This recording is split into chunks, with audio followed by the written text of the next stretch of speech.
Bon, ben, bonjour à tous. Désolée, on est un petit peu en retard. Le temps de mettre en place toute cette belle organisation par le MAN. Je suis Anne Verjus, je suis directrice de Triangle et je laisse tout de suite la parole à Yvette Bailly au nom du MAN et je reprendrai la parole juste après. Donc, bonjour à tous, je Ça, c'est suis beaucoup donc mieux. Yvette Bailly et je suis très heureuse de vous accueillir pour ce colloque, pour ce travail d'une journée ensemble, donc autour de la force de la non-violence. Je vais dans un premier temps vous présenter le MAN et puis vous expliquer un petit peu la démarche qui a abouti donc à cette journée de travail, d'études, de recherche autour donc de la force de la non-violence à partir de l'approche de Judith Butler. Voilà, donc le MAN, Mouvement pour une alternative non violente. Donc déjà, dans notre titre, il y a le mot non-violence. Donc déjà, même si au cours de la journée, on va revenir sur les définitions, je vais simplement redire qu'est-ce que c'est pour nous la non-violence. C'est d'abord une philosophie de vie, une philosophie qui est de vie et aussi une philosophie éthique qui permet de délégitimer la violence. C'est aussi une stratégie d'action pour lutter contre les inégalités, les injustices. Et c'est aussi un chemin personnel et collectif pour essayer de travailler sur sa propre violence et essayer de la transformer. La non-violence, c'est aussi une recherche de cohérence à 3 niveaux. La cohérence au niveau de la fin et des moyens, c'est-à-dire que les moyens qu'on va utiliser vont être en adéquation avec la fin qu'on poursuit. Comme le dit Gandhi, je préfère reprendre la phrase, la fin est dans les moyens, comme l'arbre dans la semence. C'est aussi une cohérence en travaillant aussi bien sur les changements personnels que sur les changements structurels, le changement de la société. Et c'est aussi une cohérence où on dénonce en même temps les injustices, mais où aussi on se met dès maintenant au travail pour créer des alternatives et des choses en cohérence avec nos idées. Comme le dit encore Gandhi, sois le changement que tu veux voir dans le monde. Donc le MAN a comme objectif de promouvoir donc la non-violence et de faire valoir son apport dans la vie quotidienne, dans l'éducation, dans les luttes sociales et politiques. Par l'action, la réflexion et la formation, donc on cherche à promouvoir une société de justice, de liberté, par une stratégie d'action non violente. Donc le MAN a été créé en 1974, donc il va bientôt avoir 50 ans, et je peux vous rappeler peut-être le premier combat qu'a mené le MAN, puisque c'est aussi quand même en référence à Judith Butler. Le premier combat que conduit le MAN dans les années 75, c'était donc un soutien aux prostituées de Lyon et qui étaient à ce moment-là harcelées par la police, puisqu'il y avait une nouvelle loi qui permettait à la police de leur mettre des amendes pour racollement dans la rue. Voilà, donc elles croulaient sous des amendes, et donc elles ont décidé d'occuper, avec des comités de soutien, d'occuper l'église Saint-Nizier. Donc c'était une façon de se rendre visible autrement que par leur travail dans la rue et par leur dignité, par la façon d'être. Elles ont pu obtenir gain de cause, et donc le MAN a été un acteur parmi d'autres de soutien à cette lutte non violente. Dans ces années-là, on était dans les périodes un peu post-68 Ardes, la non-violence, l'engagement du MAN a surtout été autour de la militarisation de la société, avec donc le développement de l'objection de conscience, la lutte contre le nucléaire civil et militaire, et puis aussi donc la grande lutte du Larzac, vous avez dû en entendre parler même pour les plus jeunes générations. On a travaillé à cette époque-là aussi autour de la question de boycott. Aujourd'hui, il y a des grandes actions de boycott qui sont organisées par l'association BDS, boycott, sanctions, désinvestissement. À cette époque-là, le boycott concernait essentiellement les oranges d'Afrique du Sud, les oranges Outspan, qui étaient donc, en boycottant ces oranges au niveau européen, en France, mais aussi dans d'autres pays, c'était une façon de soutenir la lutte des habitants d'Afrique du Sud, les Noirs d'Afrique du Sud, contre l'apartheid. Si j'explique un petit peu toutes ces actions du début, c'est pour vous montrer la façon dont le MAN s'est inscrit dès le début dans des combats et pour dénoncer toutes les formes de la société et toujours pour des stratégies d'action non violente. Depuis les dernières années, et puis dans les années 80, on a travaillé plus particulièrement autour de violences qui commençaient à être vraiment très importantes, avec l'arrivée du Front National sur la scène politique et surtout les actes de racisme qui concernaient à l'époque les travailleurs immigrés, qu'on appelait, voilà, les travailleurs immigrés, et aussi leurs enfants qui étaient nés en France. Donc en 1981, il y a eu des luttes importantes par des grèves de la faim pour dénoncer donc les expulsions qui étaient une façon d'une double peine, que les personnes qui étaient condamnées en France étaient expulsées dans leur pays. Et puis, il y a eu la Grande Marche de 83, qui était donc une marche pour l'égalité des droits, où le MAN, avec d'autres associations, bien évidemment, le CIMAN, on a eu une part aussi très importante. Voilà, je ne vais pas vous décliner les 40 ans d'action.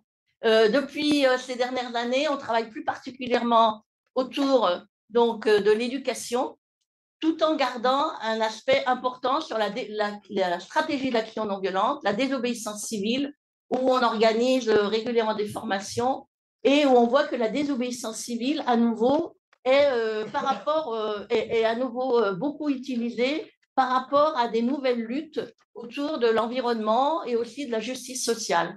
Donc, il y a eu donc, les actions par rapport aux faucheurs d'OGM, et puis, plus dernièrement, les actions d'occupation des banques pour dénoncer la façon dont les banques investissent encore dans les énergies fossiles.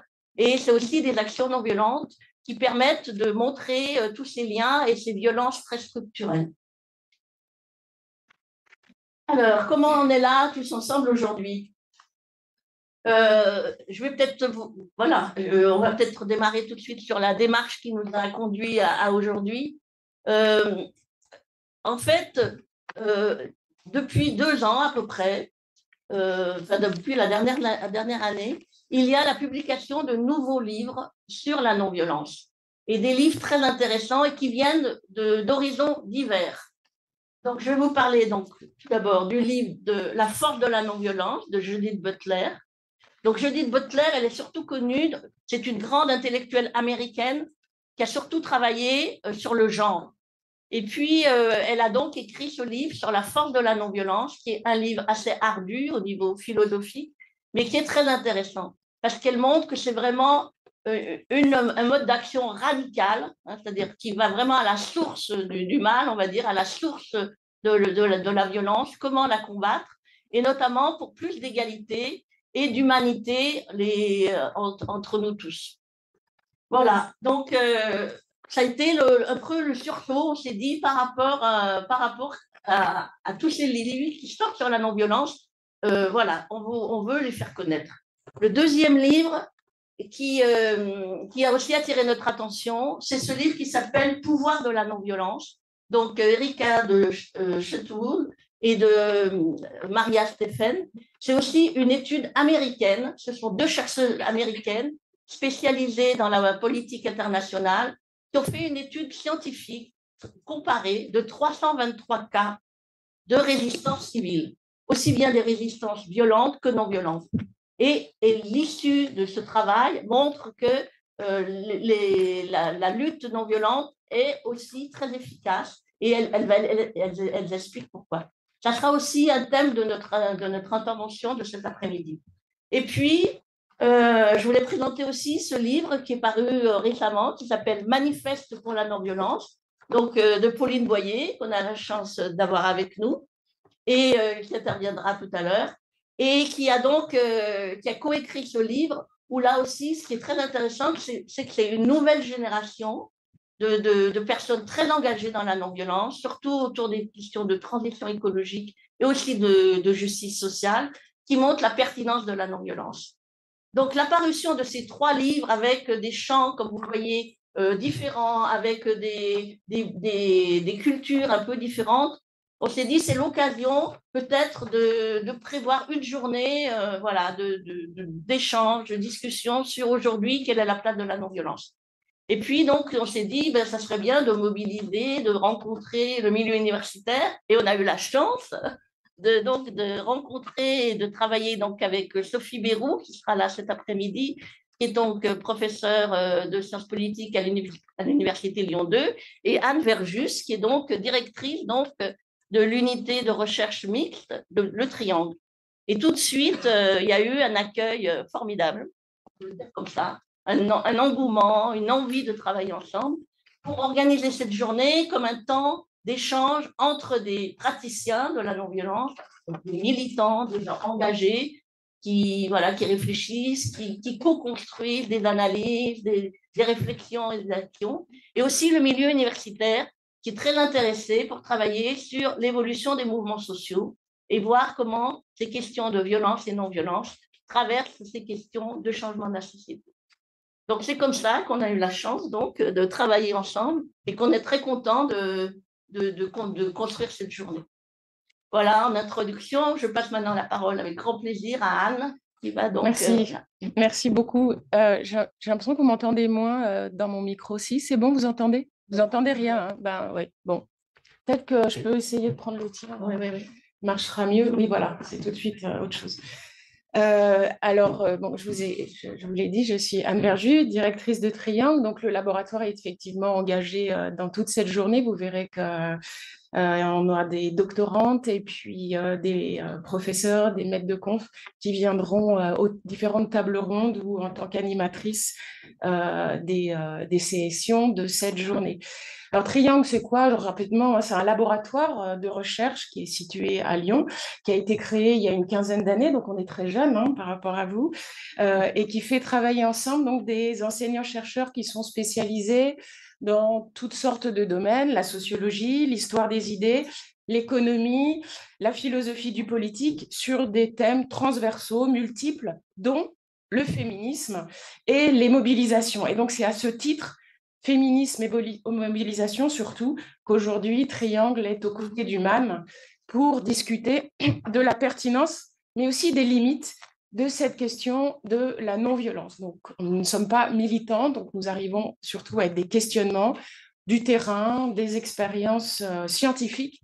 Et donc, ce qui va être riche, à mon avis, c'est justement les échanges à partir de ces deux places qui sont complémentaires, mais distinctes.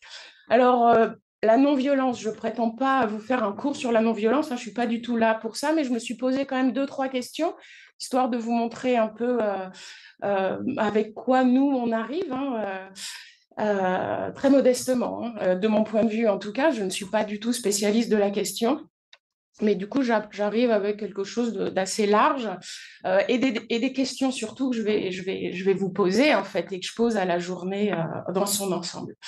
Alors, ce qui m'a frappé d'abord, c'est que la non-violence, la notion de non-violence, est d'abord une définition négative. Elle ne s'entend pas en soi, mais toujours en référence à la violence ou en lien avec un acte de violence. Il n'y a pas de non-violence s'il n'y a pas déjà ou anticipé de la violence. Si je me dis non-violence, c'est pour poser une attitude, un geste face à une violence perpétrée ou une violence à venir. Je ne suis pas non-violent dans mes actes de la vie quotidienne, sauf si je vis dans un environnement explicitement violent. Et encore, aucun soldat ne peut prétendre sur un champ de bataille être non-violent, sauf à se suicider. On ne peut pas non plus se positionner comme non-violent face à une arme. On se soumet, on lève les mains, mais ce n'est pas une attitude d'obéissance, de soumission ou de peur qui qualifie la non-violence. Dès lors, qu'est-ce que c'est que la non-violence? Alors, je suis allée chercher du côté des grandes définitions, les Nations Unies, qui célèbrent depuis 2007 la journée internationale de la non-violence le 2 octobre, donc demain, 2 octobre, pourquoi? Parce que c'est tout simplement le jour anniversaire de la naissance de Gandhi, qui, comme le disait Yvette, est un pionnier de la stratégie de la non-violence. Et Gandhi définissait la non-violence comme plus puissante que l'arme la plus destructive inventée par l'homme, ce qui n'est pas vraiment une définition. Dans leur résolution de 2007, les Nations Unies définissent la non-violence en usant de synonymes comme la tolérance, le respect, la démocratie, le développement, ce qui ne nous aide pas non plus beaucoup. Alors, j'essaye de creuser un peu. L'action non violente, c'est, bon, comme son nom l'indique, d'abord une action. Elle est donc le contraire de la passivité, de la soumission, de l'acceptation de la violence. L'action non violente est par ailleurs un acte relatif, comme je vous le disais, elle n'existe pas en soi et a fortiori dans un contexte pacifique. Je ne monte pas dans le bus le matin en me disant que je vais être non violent, sauf si j'ai un lourd passé de violence et que je dois m'appliquer à contrôler mes propres actes, ce qui renvoie la non-violence à un acte contre sa propre violence. Il n'y a donc de non-violence que face à de la violence, c'est une chose que je crois à peu près établie, mais bon, je vous la soumets, c'est ce que j'ai compris. Et par ailleurs, la non-violence, lorsqu'elle est affichée par un groupe ou un mouvement politique, est une alternative aux représailles, à la vengeance, à la loi du talion, hein, œil pour œil, dent pour dent. Elle ne cherche pas à éviter le conflit ou à l'ignorer, elle cherche d'autres solutions. D'ailleurs, le MAN, c'est Mouvement pour une alternative non-violence, donc autre solution alternative. Alors, on peut facilement identifier toutes sortes de formes de non-violence active, hein, d'action non-violente. Tu en as cité quelques-unes, Yvette, je vous en redonne, je suis historienne, donc je n'ai pas pu m'empêcher d'aller regarder un peu dans le passé. Bon, la grève, évidemment, hein, c'est la première forme de non-violence qui nous vient à l'esprit. C'est probablement l'un des moyens non-violents les plus anciennement identifiés dans notre espace politique moderne. Plus largement, le refus de coopérer, qui repose sur le principe que l'entreprise, l'État ou n'importe quelle force oppressive a besoin de la coopération des populations sur lesquelles elle exerce son pouvoir, et donc le refus de coopérer va bloquer cette mise en marche ou ce qu'on peut appeler cette violence. Alors on connaît bien la grève industrielle qui arrête le travail et les machines, on connaît moins la grève des ventres, mouvement néo-malthusien qui appelait les Français et les Françaises à limiter les naissances, et on appelait ça la grève des ventres. On connaît aussi la grève du sexe, plus ancienne peut-être que la grève du travail, puisqu'elle est pratiquée par les femmes qui faisaient pression sur leur mari pour qu'ils mettent fin à la guerre dans une pièce d'Aristophane, et plus récemment dans un film qui s'appelle La source des femmes, un film qui raconte comment un groupe de femmes, pour obtenir des hommes qu'ils agissent, font la grève de l'amour. C'est un film de 2011. Au-delà des grèves, il y a les barrages, les occupations qu'a cité Yvette, hein, qui sont aussi des actions non violentes destinées à bloquer un flux, un processus, à arrêter une production. Et puis, il y a les manifestations qui sont aussi des formes non violentes de protestation, d'opposition à la violence. Par exemple, en France, vous avez tous en tête la manifestation massive en protestation contre le massacre à Charlie Hebdo. Vous avez aussi la gigantesque manifestation des femmes du monde entier au moment de l'arrivée au pouvoir de Trump en 2017. La manifestation est généralement un non, c'est pourquoi elle s'inscrit dans les formes de non-violence en réponse à ce qui est identifié comme une violence terroriste, patriarcale, etc. Alors, on peut en citer d'autres, hein, comme par exemple le boycott, dont là encore, je tiens à rappeler qu'il est une pratique ancienne, puisque le boycott du thé anglais ouvre la guerre d'indépendance américaine quand même, mais aussi des actions qu'on assimile moins souvent à la non-violence, comme l'écriture critique, l'art en général, le refus de payer l'impôt, et là encore, je peux citer des femmes anglaises qui luttaient par ce moyen contre le déni de leur droit de vote. Le journalisme est une forme de non-violence, et les sciences humaines, il faut le dire, sans même parler du féminisme. Et puis tout en haut, dans l'ordre de nos valeurs peut-être, la démocratie et le droit de vote, dont on oublie parfois qu'ils ont été présentés dans les campagnes de propagande sous la Troisième République comme la seule alternative au fusil. Hein. Vous aviez des affiches, c'était le vote ou le fusil.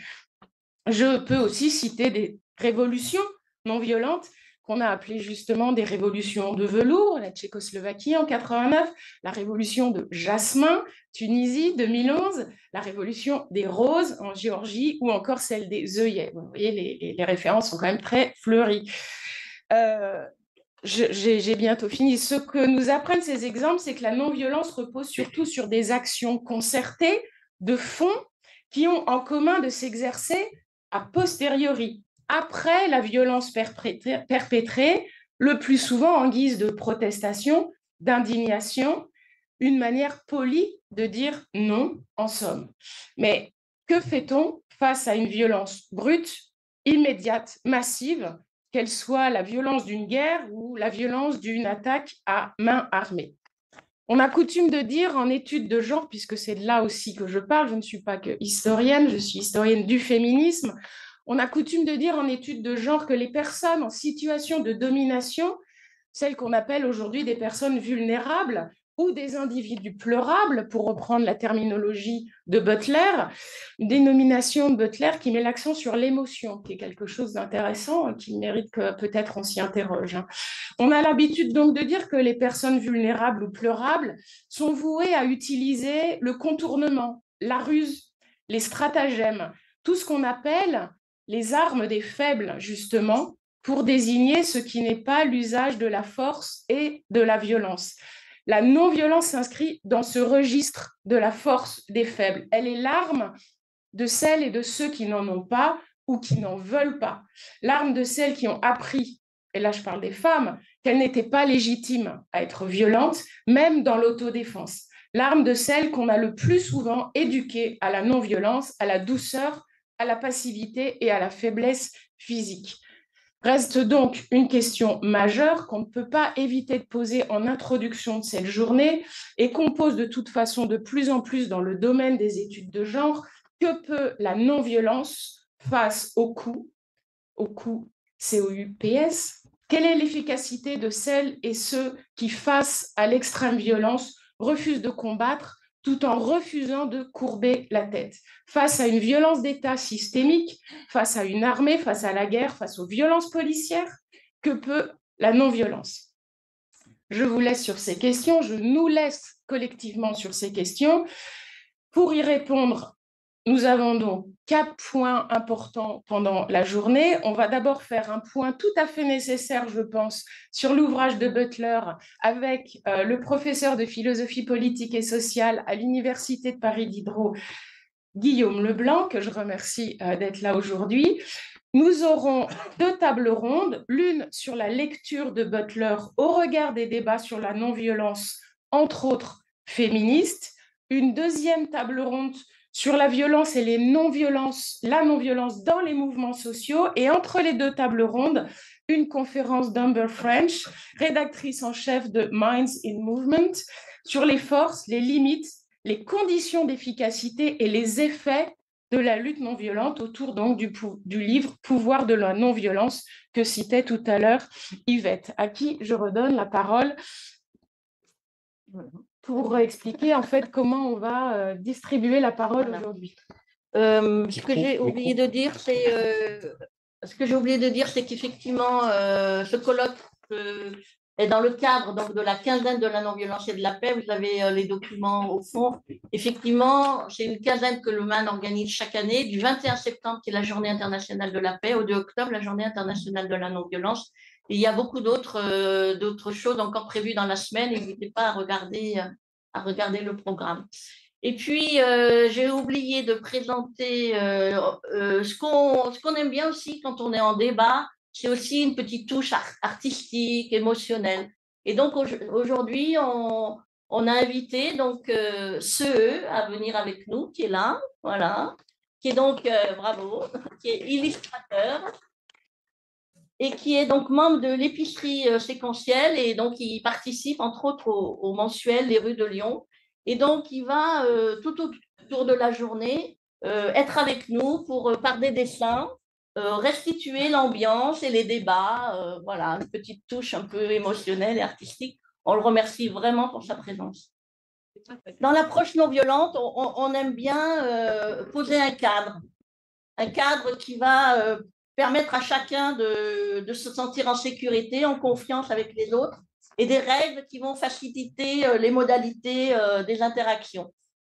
Donc, ce que je vous propose comme éthique… Oui, vous voulez dire quelque chose tout de suite? Je sais si Anne, vous reposeriez la question que vous avez trouvée, que peut faire la non-violence face à le type de violence que vous avez identifié? Oui, vous reposez la question, c'est d'abord… J'ai pas compris votre question. Tu peux la répéter, la dernière question. Qu'est-ce que je disais? Je ne sais plus. Oui, face à une violence d'État systématique, face à une armée, face à la guerre, face aux violences policières, que peut la non-violence? Donc oui, on voulait avec vous définir un petit peu des règles éthiques de débat. Parce qu'on souhaite que comme vous l'avez vu, on est habité par des convictions les uns les autres, et on souhaite que ces échanges, pour qu'ils soient le plus respectueux des convictions et des points de vue, qui se passent dans un esprit de bienveillance, de respect, de non-jugement. C'est un peu traduire un peu aujourd'hui ce qu'est la non-violence, c'est-à-dire qu'elle n'interdit pas les confrontations vives, les débats, les convictions, au contraire, mais elle permet que tout cela puisse se faire dans le respect, et dans le respect des uns, des autres et des idées. Voilà, donc en ce qui concerne aussi, on va vous engager dans les prises de parole, soit à l'écrit, soit à l'oral, de dire je, hein, d'employer, de parler à votre nom et de ne pas rester sur des généralités, de dire on, mais vraiment un engagement et si possible, voilà, vous entraîner à dire je quand vous voulez prendre la parole. Voilà, en ce qui concerne la parité, donc nous sommes contents au cours de cette journée, vous allez voir à la tribune une majorité de femmes et de jeunes femmes. Donc on est content pour ça, contrairement à certains colloques. Voilà. Donc on en est très content de la présence de toutes ces jeunes femmes qui vont prendre la parole. Et puis on veillera pendant les débats aussi à une parité dans la prise de parole. Voilà.